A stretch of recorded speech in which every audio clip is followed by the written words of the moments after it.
In today's lecture, I will be discussing with you about the basics of crime beat. In this lecture, I will be covering several topics including what is a journalist beat, introduction to crime reporting, history of crime reporting in India, qualities of a good crime reporter, types of crime, sources of a crime beat, crime reports in India, some keywords which are related to crime beat, how to write a story based on crime, and some of the crucial stories on crime in India. We will also discuss about the business of crime reporting, media ethics in reporting crime, trends in reporting crime, several books which are important as far as crime beat is concerned, and challenges in reporting crime. So first of all, let us delve into beat. What is a beat? In journalism, a beat refers to a specific topic or area of expertise that a reporter focuses on, like politics, healthcare, education, or crime, allowing them to develop a deep knowledge and sources in that field. It is a genre of journalism focused on a particular issue, sector, organization, or institution over time. Beat came into focus at the end of the 19th century in the United States with the aim to increase the efficiency of journalistic work. There are three major beats that the reporters tend to follow, or I would say which are very, very popular. These are heavily prevalent in our society and get the most engagement. These are crime, cricket, and cinema. Now let us discuss about what is crime. So before knowing crime beat, we must know what is crime. The intentional commission of an act usually deemed socially harmful or dangerous and specifically defined, prohibited and punishable under criminal law. Oxford Dictionary defines crime as an act punishable by law, as forbidden by statute or injurious to the public welfare.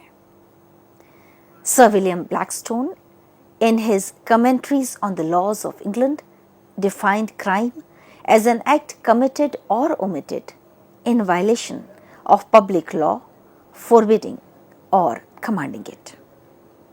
Stated simply, crime is violation of a criminal code. It is an act prohibited by law as injurious to the public. It is an act deemed by law to be harmful to the society in general, though the ultimate sufferer is generally an individual. It is essentially a relative definition of behavior that is constantly undergoing change. So what is crime reporting? If you want to be a journalist or you are already a practicing journalist, you must know the basics of crime reporting.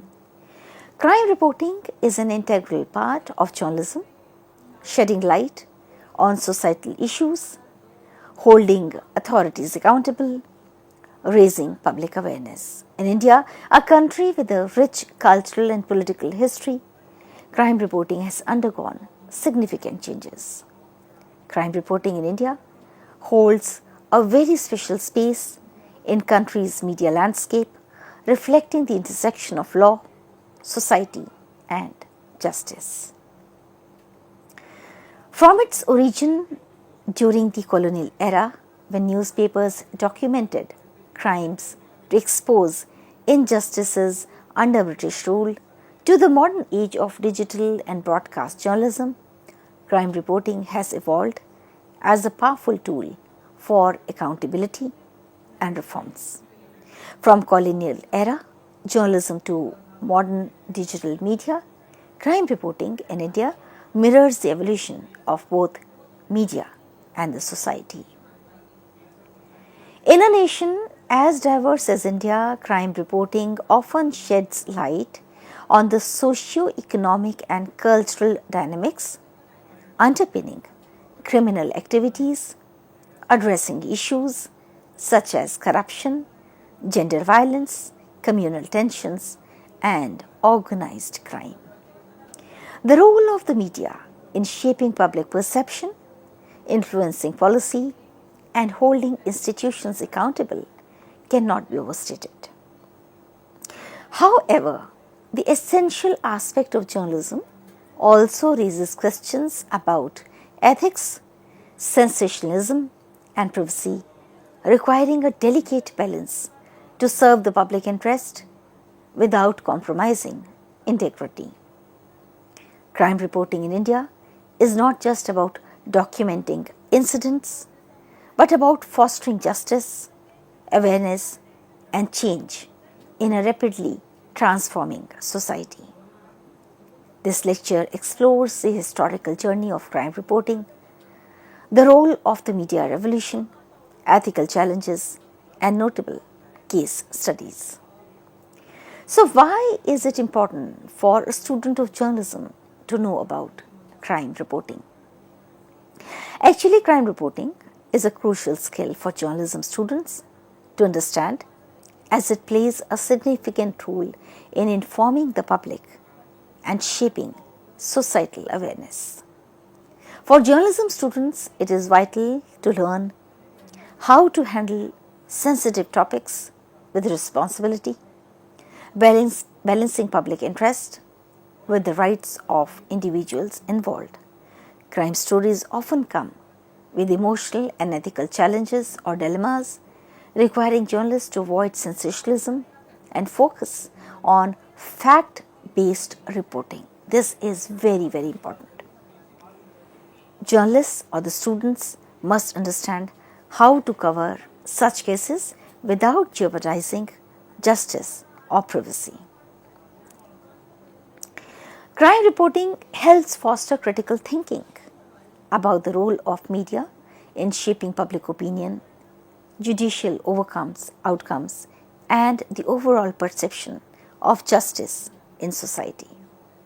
In short, mastering crime reporting equips journalism students with the tools to navigate complex, often controversial stories while upholding ethical standards and ensuring that their work contributes positively to the society. So, what is the history of crime in India? This is something you must know, and you must try to read more about it. I am just giving you a snippet. So, in ancient India, crime and morality were not different or independent of each other. Things which were prohibited by dharma were not allowed. Some crimes in ancient India were caste-based crimes. So, caste-based violence was very common during this period, and individual rights of people belonging to some other varna were taken away without any prosecution. Untouchability and segregation was an intrinsic part of the society. Then there were religion-based crimes. While not all rulers engaged in such acts, religion was frequently used as a tool for political control and suppression during medieval India. In medieval India, common types of crimes included theft, especially cattle theft, robbery, adultery, murder, violence against social hierarchy, forgery, false evidence, slander, gambling, and offences against religious practices, with punishments often depending on the social status of the offender and the severity of the crime, ranging from fines to mutilation and even death penalties. The pre-colonial definition of crime and criminality existed in an elaborate form in text and scriptures, but the legal perception of crime and criminality in the British period is essentially a colonial construction. Britain started in the 19th century considering the criminals as a separate species and as others in Britain, and in the same way they started to treat the Indians as criminals. In India, they adopted a scientific approach and a method of scientific classification of criminal behavior, which was assumed, and the conclusion was reached that the Indian society was full of hereditary and habitual criminals. They assumed too that Indians were uncivilized tribes and were to be reformed through a system of punishment. So we have gone all through that. Crime reporting in India dates back to the British colonial era, when newspapers such as the Bengal Gazette began documenting criminal cases. I am sure if you are a student of journalism, you will be aware of the Bengal Gazette. Initially, crime reports focused on sensational cases to attract readership. When it comes to crime, the Bengal Gazette would often report on criminal cases, legal proceedings, and sometimes sensational events of the time, offering a glimpse into the law enforcement practices and social issues of the 18th and early 19th centuries in India. However, much of the content of Bengal Gazette was also influenced by political climate, especially given that the newspaper sometimes criticized the British East India Company and the ruling British officials. Now let us discuss about some of the special agencies which you must know if you want to know about crime beat. And I would suggest that you should further do research on these agencies so that you are fully aware of their role and their functions. So the first one and the foremost is CBI, which is Central Bureau of Investigation. CBI is functioning under the Ministry of Personnel, Public Grievances and Pensions, Government of India. It is a premier investigative police agency in India. It is an elite force playing a major role in preservation of values in public life and in ensuring the health of the national economy. It is also the nodal police agency in India which coordinates investigations on behalf of Interpol member countries. Then is IB, which is Intelligence Bureau, established in 1968. The Intelligence Bureau is India's internal security and counter-intelligence agency under the Ministry of Home Affairs, which is called MHA. It was founded in 1887 as a central specific branch. IB is often regarded as the oldest extant intelligence organization in the world. Until 1968, it handled both domestic and foreign intelligence, after which the Research and Analysis Wing RWA was formed specially for foreign intelligence. Following that, the IB was primarily assigned the role of domestic intelligence and internal security. So this is RAW, about which I mentioned in the last slide. RAW, Research and Analysis Wing, was created in 1968 following India's defeat in the 1962 Sino-Indian War and the subsequent realization of the need for a more robust intelligence agency. Its primary mission is to gather external intelligence, counterintelligence, and conduct covert operations in foreign countries to safeguard India's national security and interests. RAW is headed by a Secretary Research who is an officer of the Indian Administrative Service IAS or the Indian Police Service, which is IPS. The agency has the following functions: intelligence gathering, counterintelligence, covert operations, border security and terrorism, monitoring political and strategic analysis, collaborating with other agencies like IB and international agencies like CIA, etc. Now, let us discuss about NIA. The full form of NIA is National Investigation Agency, which was formed in 2008. National Investigation Agency is a law enforcement agency in India with specific focus on counter-terrorism. It comes under the Ministry of Home Affairs. The primary mandate of the agency is to investigate and prosecute offences that have national and cross-border implications, specifically focusing on terrorism, insurgency, and other related matters. It is empowered to investigate cases that involve threats to the sovereignty, security, and integrity of India. It has the authority to conduct searches, make seizures and arrests, as well as to collect evidence and maintain a database of terrorist organizations and their members.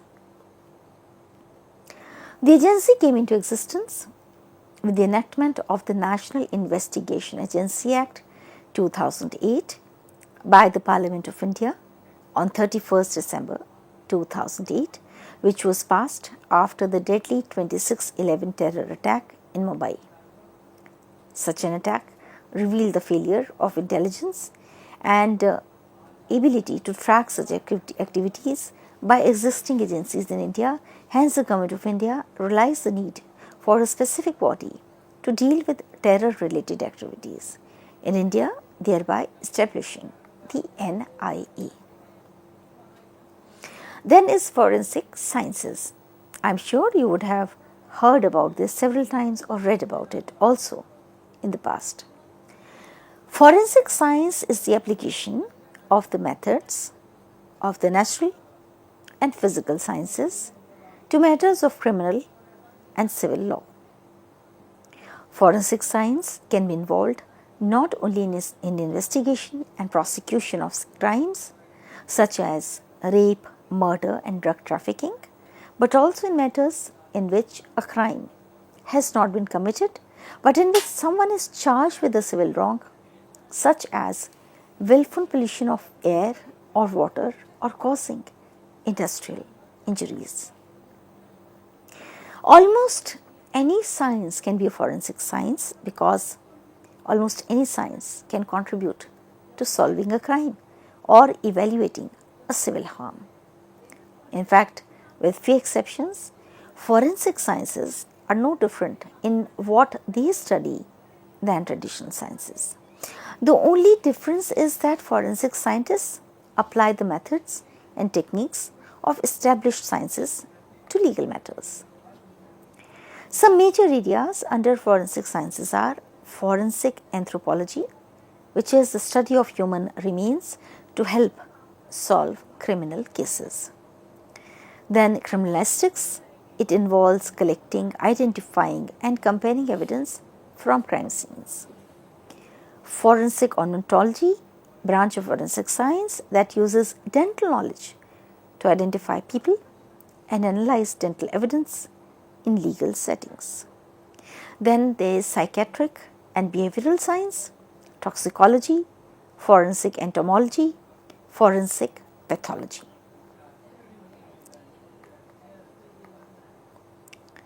Observations in the 1953 report. The 1953 NCRB report, the first edition of the Crime in India report, provides insights into the changes that occurred following India's independence with regard to tackling crime. It records that as economic conditions improved in independent India, the police were able to devote more time to enforcing law and order, leading to a decline in the annual report volume of crime in the country from 6.54 lakh cases in 1949 to 6.01 lakh cases in 1953. So, there was a reduction of 7.95%. However, criminal activities recorded at that time appear to be more traditional in nature and were recorded under only a few heads: murder, kidnapping, abduction, dacoity, robbery, breaking into a house, theft and rioting. The report also detailed several handicaps in police work. The lowest number of police persons per 1 lakh population compared to advanced countries, a drop in the quality of recruitment and a decline in fear of the police among criminals. Additionally, the quality of the police system was poor on account of archaic methods of investigation, lack of forensic science laboratories, poor medico-legal examination, and case disposal delays in the courts. Now, I would like to discuss with you the types of crime.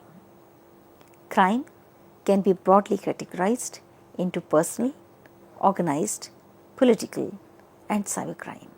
It often reflects underlying social, economic, and cultural issues.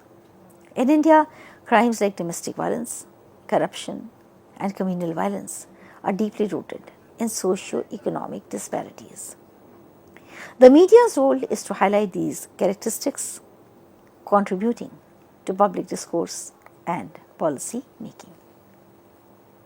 So, while discussing types of crime, let us go one by one. The first one is personal crimes, which are the offenses against the person. These are crimes that result in physical or mental harm to another person. Under this comes violent crimes, homicide, assault, battery, and riots. Then there are violent crimes, crimes against women, domestic violence, rape, dowry, female infanticide, and trafficking. There are crimes against children, crimes against senior citizens, hate crimes, and false imprisonment. Then there are certain crimes which are statutory in nature, which means a violation of a specific state or federal statute and can involve either property offense or personal offenses like terrorism, which is highlighting extremist activities and their protection laws, illegal hacking, driving under influence, environmental offenses, violating regulations related to pollution or waste disposal, as outlined by environmental regulations like hunting of endangered species.